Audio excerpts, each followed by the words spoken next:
ఇదే కదా నీ కథ ముగింపులేనిదై సదా సాగదా. ఇదే కదా నీ కథ ముగింపులేనిదై సదా సాగదా. నీ కంటి రెప్పలంచున మనస్సు నిండి పొంగిన ఓ నీటి బిందువే కదా నువ్వెతుకుతున్న సంపద.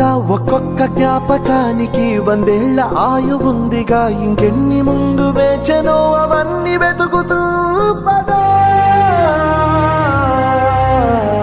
మనుష్యులందు నీ కథ మహర్షిలాగా సాగదా. మనుష్యులందు నీ కథ